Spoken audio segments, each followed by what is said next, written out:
If you've been following my jump from the 3-liter Duramax diesel to this fully electric 2024 Jeep Wagoneer S Launch Edition, you know it's been an interesting ride.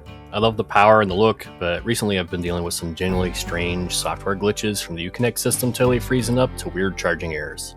So today we're going to go over the exact issues I ran into, my trip to the dealer to get some critical TSBs and software updates completed, and then the big question. After all these fixes, is the electric Jeep actually good now? Alright, let's get into it.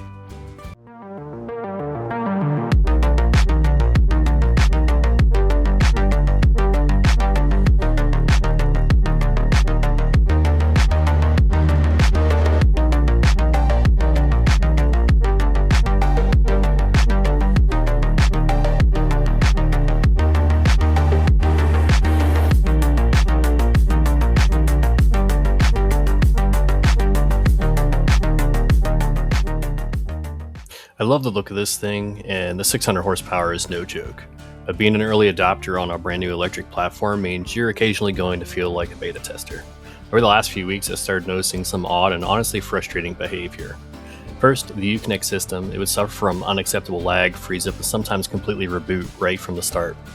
Factory navigation was glitchy and the map updates were painfully slow. Then there was the EV-specific quirks. I experienced intermittent electrical warnings, phantom battery drain. I knew I wasn't crazy and I knew these weren't just isolated incidents, so I started digging into it and I finally booked an appointment with the dealer. I brought my list of complaints to the service department.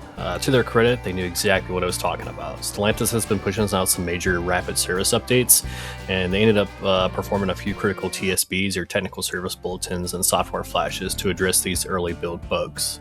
They flashed the electronic vehicle control unit and addressed the battery pack module control. To fix the phantom drain, improve the accuracy of the battery state of charge, and fix communication handshakes with chargers. While the lack of manual precondition is still a frustration, these updates were designed to eliminate those random electrical warnings, clearing out those turtle and wrench icons on the dash, and get the systems talking to each other properly. I've had the vehicle back for a bit, put some miles on it around town and doing a little light highway driving, and I have to say it feels a lot more stable. The startup sequence is smooth, the screen boots up without freezing, and then phantom electrical warnings haven't popped back up.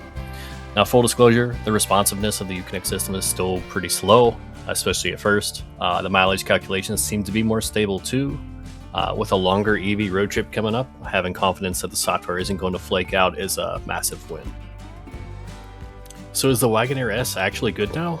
Short answer, yes. It's getting much closer to the premium experience it was promised to be. If you have a launch edition and you haven't taken it for these TSB flashes yet, make an appointment yesterday.